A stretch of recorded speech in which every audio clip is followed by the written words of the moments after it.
Donc, je vous laisse entre les mains de Paul Normier, fondateur et CEO de la marque Mobibam, et qui va vous expliquer en retour de déjeuner que oui, vendre à plus de 2000 € en ligne, c'est possible. Oui. Et merci. Toujours pareil, 30 minutes et 10 minutes de questions après. C'est parti. Bon, merci à tous. Je sais que c'est particulièrement compliqué, là, juste après le repas. Moi-même, je vais tenter de ne pas m'endormir. Mais voilà, donc mobibam.com, en fait, on fait des meubles sur mesure en ligne, avec une démarche d'automatisation totale entre la conception par l'utilisateur final, par le consommateur, et la production des meubles en France. Ça, c'est notre site internet qu'on a lancé en 2016. Ce que je vous propose, c'est qu'on rende tout ça très, très interactif. N'hésitez pas à m'interrompre avec vos questions. C'est l'avantage d'être en petit comité. Donc notre site, ça ressemble à ça. On a accès là directement à un configurateur,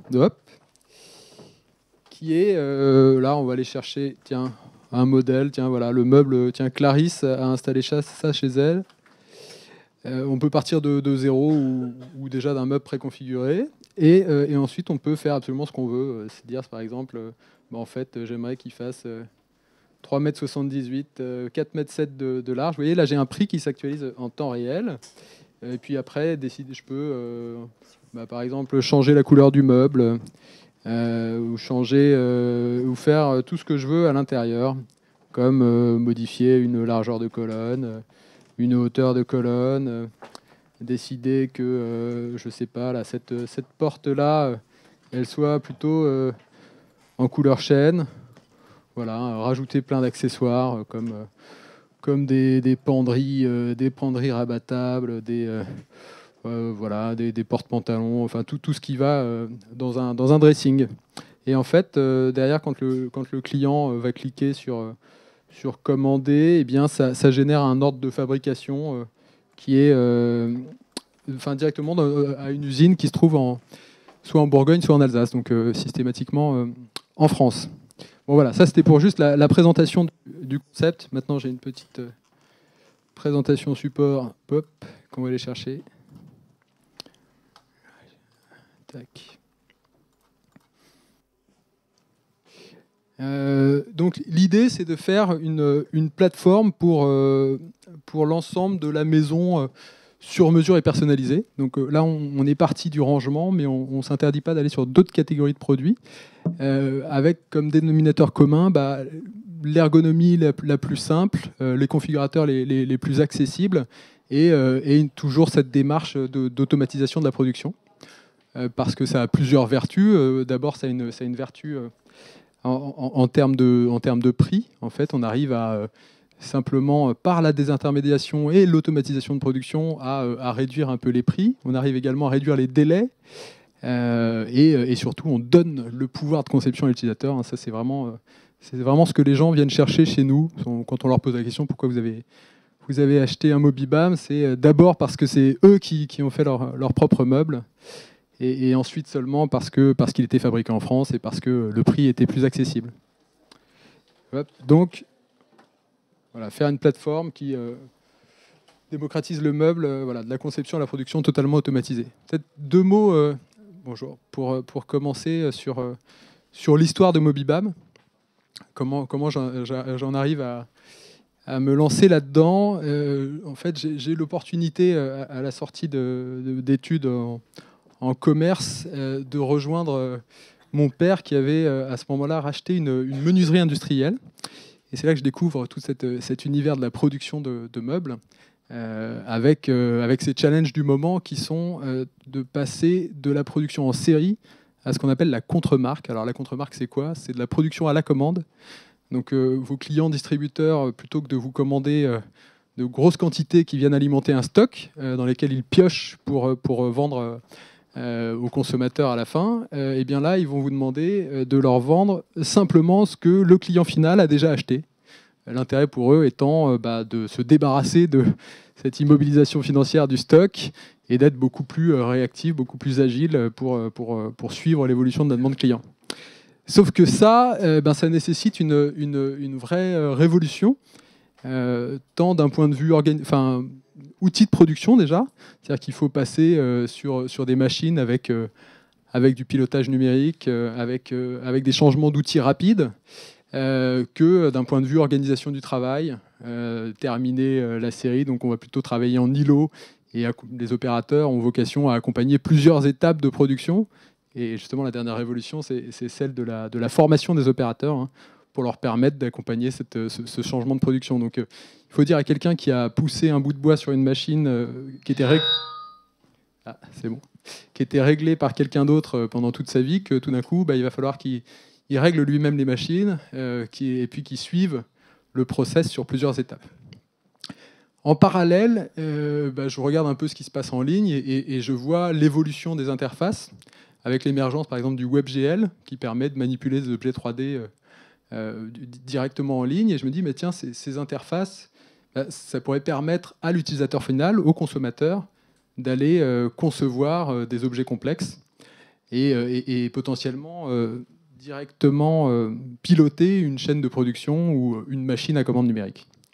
Donc ça, c'est vraiment d'abord un sujet d'appropriation, de prise de pouvoir du consommateur sur un outil de production, pour être au plus près finalement de l'attente des clients. À la limite, c'était même pas appliqué aux meubles pour commencer, hein. Ce que j'avais en tête, c'était plutôt de la sculpture. En fait, c'est une démarche qui est très proche de celle de l'impression 3D. C'est-à-dire que c'est pas tellement dans l'impression 3D, la révolution consiste pas à ajouter de la matière pour produire quelque chose, hein. Ça existe depuis des décennies. Je crois que ça s'appelait la stéréolithographie, ou ça s'appelle encore comme ça. Mais c'est plutôt dans le pilotage numérique de ces outils. Donc finalement, qu'on ajoute de la matière ou qu'on en retire, c'est cette démarche d'avoir un lien direct entre une demande client et la production que je trouvais assez intéressante. Donc bon, assez rapidement, finalement, je m'oriente quand même vers le meuble sur mesure. Pourquoi ? Parce que ça a le mérite d'être un marché existant. Donc déjà, on était en train de proposer une nouvelle manière de vendre. S'il fallait en plus inventer le marché avec un nouveau produit, ça faisait beaucoup de challenges. Puis c'était un marché assez sympa en termes de dynamique, avec une croissance à 2 chiffres déjà depuis quelques années, avec des taux de marge aussi intéressants, et un challenge parce que pas d'acteurs vraiment dominants en B2C sur ce marché. On connaît tous les gros cuisinistes français ou européens, mais vraiment sur le rangement, c'est très très atomisé. Il y a plein de tout petits acteurs, et pourtant c'est un marché important. C'est de l'ordre d'1 milliard d'euros en France, donc c'est c'est très atomisé, plein de petits menuisiers, déposeurs, etc. Voilà, donc c'est comme ça que je décide de me lancer plutôt dans le rangement. Voilà. Alors, en termes de besoins clients, c'est ça, hein, c'est l'idée de surfaces qui sont toujours de plus en plus petites et qui sont extrêmement compliquées à aller optimiser. On a une clientèle qui est essentiellement propriétaire, hein, ou à 100% propriétaire, parce que c'est vraiment nos meubles, ce sont des investissements. Vous ne le déménagez pas en changeant d'appartement, ça vient s'attacher au bâti vraiment. Donc je me suis acheté des mètres carrés qui coûtent une fortune en ville, et j'ai envie d'en tirer profit au maximum et de ne pas perdre, de gagner le maximum d'espace. Et c'est là que j'arrive dans cette démarche de rangement sur mesure. Après, j'ai un autre sujet aussi qui est celui de la personnalisation. Le fait d'en avoir marre d'être dans des intérieurs complètement uniformisés, et où tout le monde se fournit chez Ikea. Donc tout d'un coup, certains devenant propriétaires se disent ça va être le moment d'avoir une déco qui me ressemble un peu plus, donc je suis prêt à investir là-dedans. Alors quand on commence à être dans cette démarche de réflexion, de se dire bon, je veux optimiser mes mètres carrés et je veux quelque chose de personnalisé, c'est là qu'on se dit ok, je vais essayer d'aller me trouver un acteur dans le sur-mesure. Et c'est là qu'on déchante très vite, hein, parce qu'en fait c'est un parcours client qui est dans le parcours traditionnel, qui est extrêmement pénible, avec des points de friction à tous les niveaux. Ça commence par essayer de trouver l'artisan qui est capable de réaliser ce que je veux. Et là, 2 solutions. La première, ça reste la recommandation. Donc vous allez trouver un copain qui a fait installer quelque chose chez lui, vous trouvez ça sympa, et vous dites tiens, peut-être que cet artisan est bien et qui pourrait construire quelque chose de bien chez moi. Et à ce moment-là, vous allez le voir, et bah, malheureusement, comme il est bon, bah, pendant 3 mois, il est surchargé de travail, et vous avez, c'est même impossible pour vous d'obtenir un devis. Quand il se libère au bout de 3 mois, bah, vient le moment du devis. Donc là, il est obligé de venir à la maison, vous prenez des cotes ensemble, vous faites plein d'allers-retours avec des crayons ou avec des outils, bon, alors il y a certains outils numériques qui se développent, mais qui sont vraiment des outils experts. Donc vous, en tant qu'utilisateur, vous n'avez absolument pas la main là-dessus. C'est le professionnel qui va vous soumettre 15 versions. Au bout de toutes ces itérations, vous arrivez sur un projet qui vous plaît, et là, il va vous falloir encore quelques mois avant que ce soit installé. Et pendant tout ce process, votre visibilité du prix, des délais, tout ça aura été très très flou, très, très long, très cher à la fin. Et vous n'avez aucune référence. Vous ne savez pas si quand il vous propose tant... si vous avez particulièrement pas de chance, vous pouvez vous retrouver dans des réseaux de spécialistes ou certains cuisinistes qui ont des pratiques commerciales un peu désagréables, où il y a un commercial qui vous attrape en vous disant « oui, votre projet, on est capable à la louche de faire ça à tel prix », puis là, il y a le patron qui sort et qui dit « Tadam, aujourd'hui, cette super opération, ça va être 50% de moins ».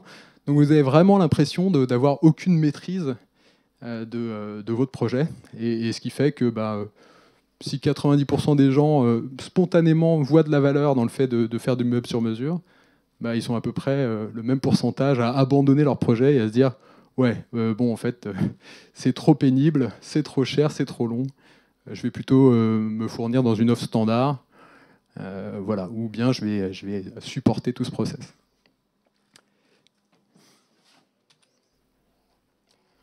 Donc ça, on en a parlé un peu. Nous, vraiment, on a le contre-pied de l'expérience que j'ai essayé de vous décrire. Parce que notre configurateur donne en temps réel non seulement le prix du meuble, mais aussi le prix de la livraison, le prix du montage. Vous n'avez pas de surprise. Derrière, parce qu'on a mis en place cette démarche d'automatisation totale, ça nous permet aussi de vraiment limiter le taux de SAV et du coup d'augmenter la satisfaction client. Alors, on a un NPS chez Mobibam, là, le Net Promoter Score, qui est de l'ordre de 47 ou 48, ce qui est largement supérieur à ce qu'on peut trouver chez un certain nombre de nos concurrents.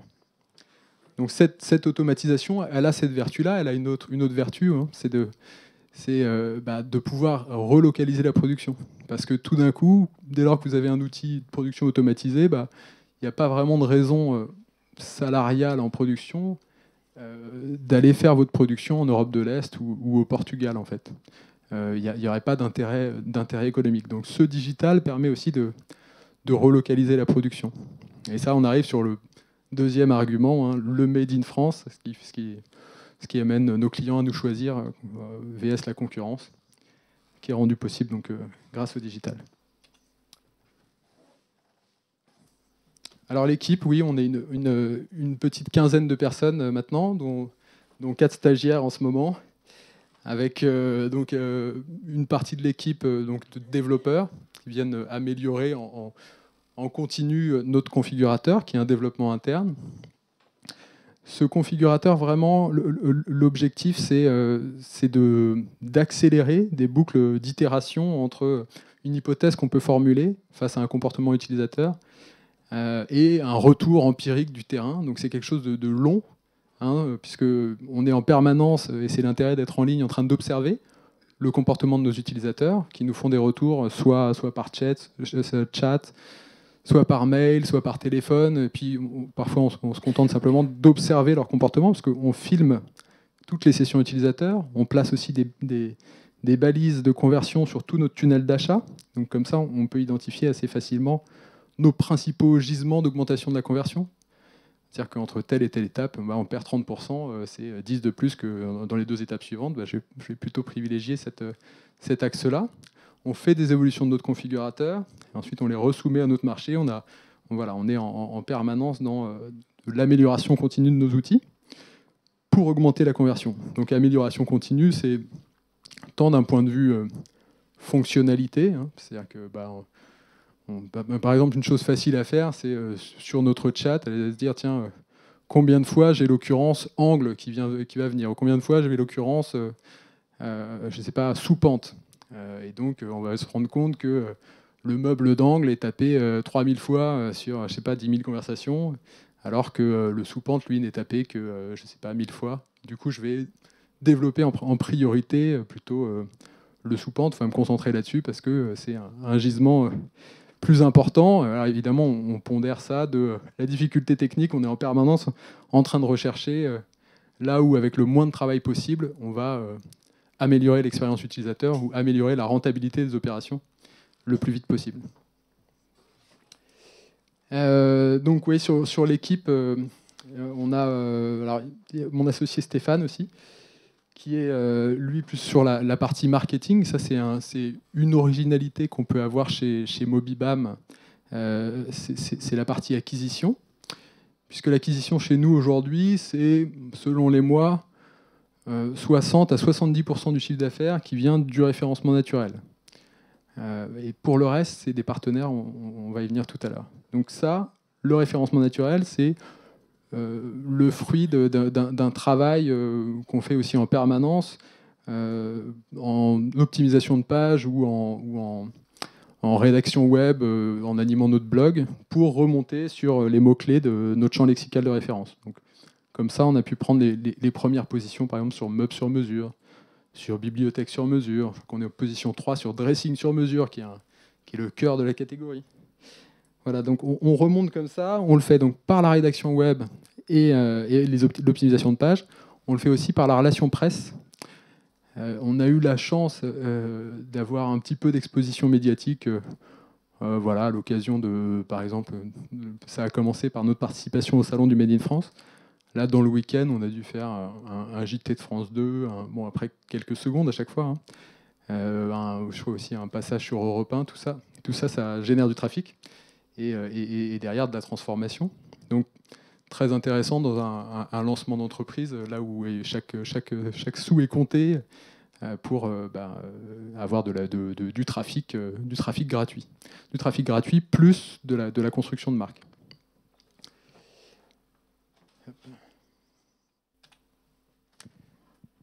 Voilà, donc l'idée, c'est de devenir une plateforme de référence pour l'ameublement sur mesure en général. Vous voyez, ce qui est à gauche, c'est ce qu'on a déjà fait, sachant qu'il y a encore on est toujours dans cette démarche d'amélioration continue sur ces sujets. La bibliothèque, le meuble télé, le dressing, le meuble sous escalier, tout ça, c'est la transformation de panneaux. Et à droite, c'est d'autres catégories de meubles sur lesquelles on voudrait aller demain. Bon, pour certains, on y sera assez rapidement, parce que là, on va lancer quelque chose sur les assises personnalisées d'ici le début du mois de novembre.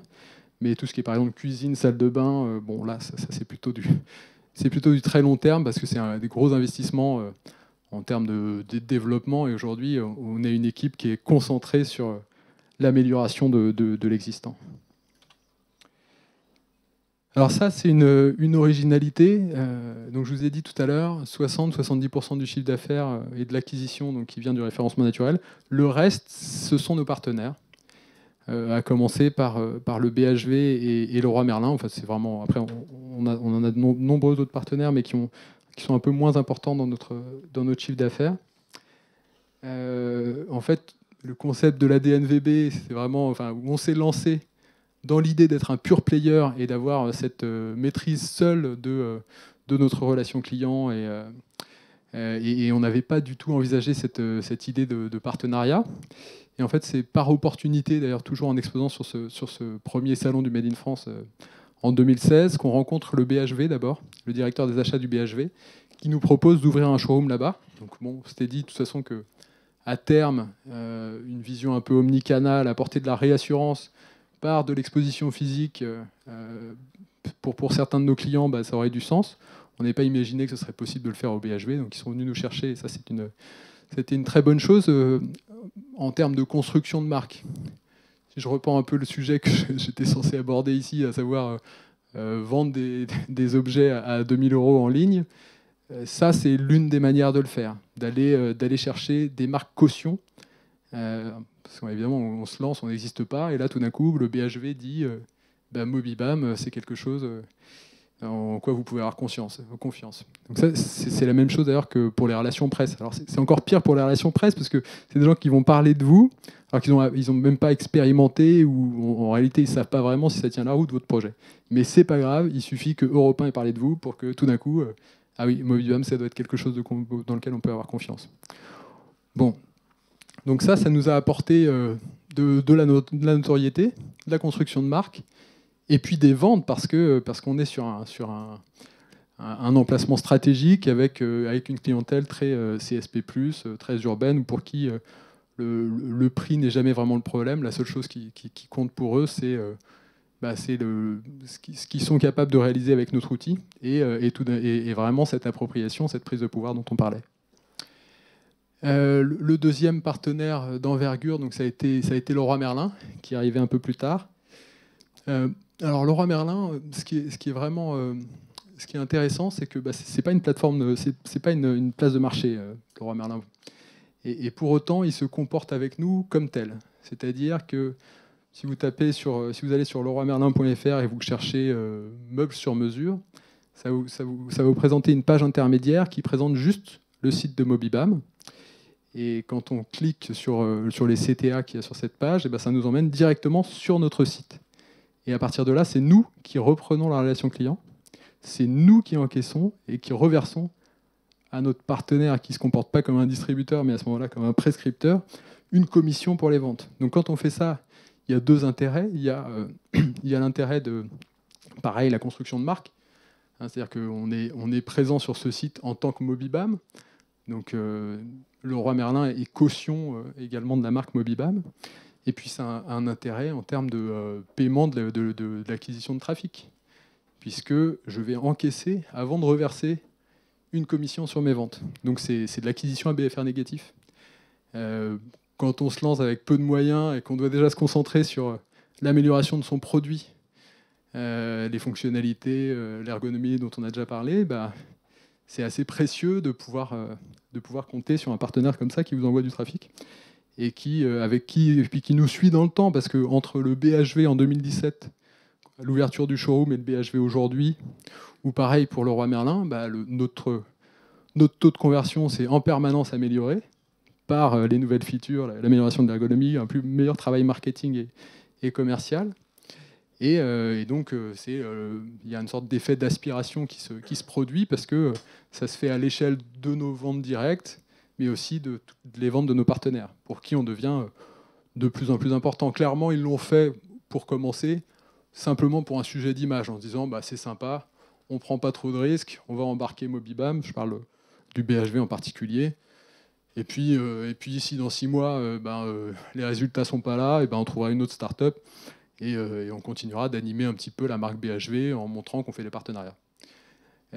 Aujourd'hui, on n'en est plus du tout là. Il y a une vraie rationalité économique. Pour nous, c'était un engagement marketing pour commencer, et aujourd'hui, ça devient profitable pour tout le monde. Ouais, les chiffres rapidement. Donc, on s'est lancé en 2016. En 2016, on a fait 60 000 € de chiffre d'affaires. Puis ensuite 460, 1 million. Là, on va finir l'année à 1,7 million. On devrait ouvrir... alors oui, j'en ai pas parlé tout à l'heure, mais Leroy Merlin, on a aussi une partie magasin physique, parce qu'on a installé dans 3 magasins en Île-de-France des petites expositions. Donc ça, c'est une sorte de test d'un déploiement possible en magasin qui, en principe, devrait se faire là, dans les prochains mois. Donc ça va nous faire vraiment une accélération et une présence assez nationale de points de vente où nos clients pourront soit nous découvrir directement en magasin, clientèle Leroy Merlin, soit venir de notre site pour aller tester la qualité de nos produits et rencontrer des commerciaux Leroy Merlin, acheter en magasin s'ils le veulent, acheter sur notre site, acheter via le site de Leroy Merlin. Enfin, tous les parcours sont possibles. L'idée, c'est vraiment qu'on ait ce parcours omnicanal sans couture. C'est vraiment au client de choisir comment il veut acheter, à quel moment et via quel partenaire ou en direct. Il restera 2 petites minutes et après on prend des questions, Paul. Une minute. On peut terminer en 1 minute. Oui, je vais terminer en 1 minute. Ça, vous êtes exempté. Tac. Ça, c'est peut-être plus intéressant. C'est simplement comment on se positionne face à des grosses évolutions de marché dans le meuble. Donc il y a l'essor des DNVB, on en parle toute la journée. On a les cuisinistes qui commencent à se positionner sérieusement sur le rangement parce qu'ils ont l'outil industriel qui est capable de faire, mais une problématique de présence en ligne vs déploiement d'un réseau qui est souvent en franchise et qui voit d'un mauvais œil l'arrivée de pure players. Après, il y a la conviction de l'omnicanal. Des gens comme Made.com, Miliboo, évidemment, tout le monde ouvre des showrooms pour avoir une partie de réassurance. On a des gros distributeurs ou pas mal d'acteurs qui peuvent, d'ailleurs, dans certains cas, être des pure players, qui misent sur des stratégies de plateforme, qui veulent devenir la référence, par exemple, de l'univers de la rénovation ou de l'univers du bricolage, et qui vont agréger plein de services, soit en les créant eux-mêmes, soit en nouant des partenariats. Donc, c'est l'exemple de ce qu'on fait avec Leroy Merlin. Voilà. Et puis donc, tout ça est tiré par le e-commerce, donc qui prend chaque année aussi des nouvelles parts de marché. Voilà, terminé. Vos questions. Merci beaucoup, Paul. Merci. On peut vous applaudir pour cette présentation. Merci. Merci. Et la parole est à vous, du coup, si vous avez une question. Moi, j'ai une question sur la façon dont vous réussissez à vendre, et surtout online, parce que tu disais que tu avais, je sais pas, 60% de tes ventes via le SEO, via le référencement. Ouais. Et tu as commencé à expliquer qu'il y avait pas mal de réassurance aussi à faire sur un achat aussi important, et que vous le faisiez par exemple en physique avec des partenariats BHV, etc. Est-ce que les gens que vous arrivez à capter via le SEO, c'est des gens qui ont déjà été exposés à votre marque, ou c'est des gens que vous arrivez à convaincre d'emblée sur la première exposition de vos pages, de vos pages web? Alors, c'est un petit peu compliqué à mesurer. On a commencé en étant seulement en ligne et on réussissait déjà à vendre à l'époque.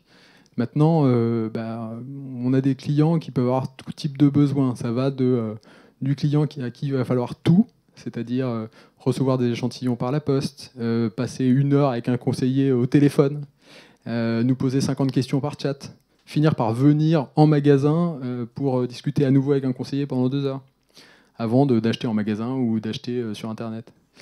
Et puis après, on a des gens qui vont jamais répondre à un seul coup de fil, nous demanderont rien du tout et vont dépenser des milliers d'euros. Je crois qu'on a eu un record à 8 000 € par carte bleue, avec aucun échange avec nous à aucun moment. Donc voilà, évidemment, on a envie que ça se développe. Maintenant, on sait qu'il va falloir les amener progressivement. D'autres questions?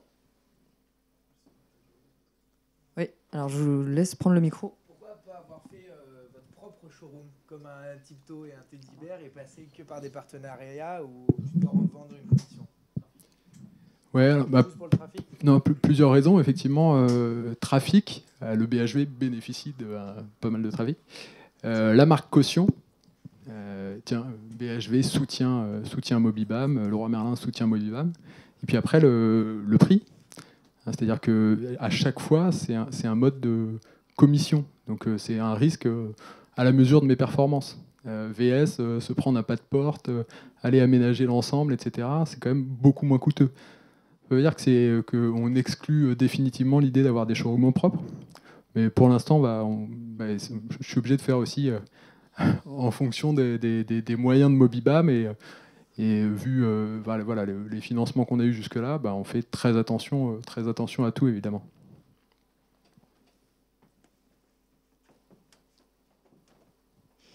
S'il n'y a pas d'autres questions, merci beaucoup, Paul Normier, pour Merci. cette présentation.